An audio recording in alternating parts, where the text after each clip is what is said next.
اب اسی طرح اہل بیت اطہار کی محبت جو ہے یہ ایمان ہے. کیوں؟ اس لیے یہاں پہ یہ یاد رکھ لیں کہ جو ٹائٹل صحابہ کا آتا ہے، صحابیت کا آتا ہے،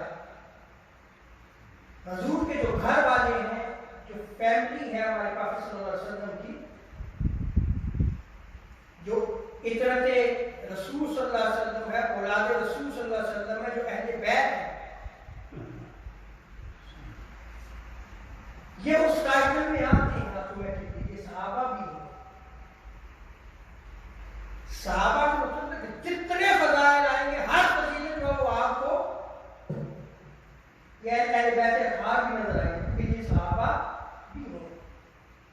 لیکن اس سے زائد ایک اور فضیلت کیا آگی کہ یہ نبی کے گھر والے ہیں.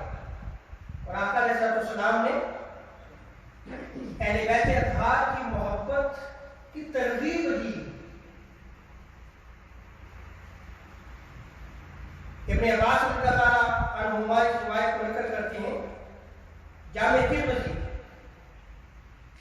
اہل بیت نبی کے مناقب کا چیپٹر قائم کیا آپ نے.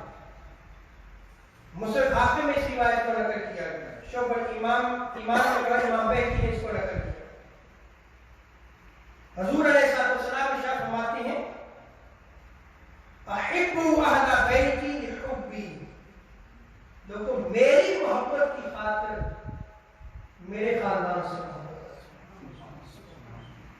میری محبت کی خاطر میرے اہل بیت سے محبت.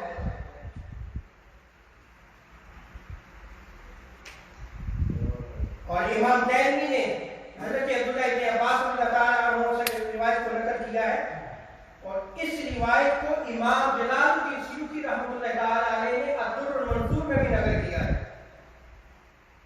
حضور ارشاد فرماتے ہیں کہ تم میرے اہل بیت میں میری حفاظت کرو. میری اگر حفاظت کرنی ہے تو میرے اہل بیت میں کرو، اور میری وجہ سے تم ان اہل بیت اطہار سے محبت کرو. سو جو میں نے آپ کے سامنے شروع میں جو تمہید باندھی ہے کہ اہل سنت و جماعت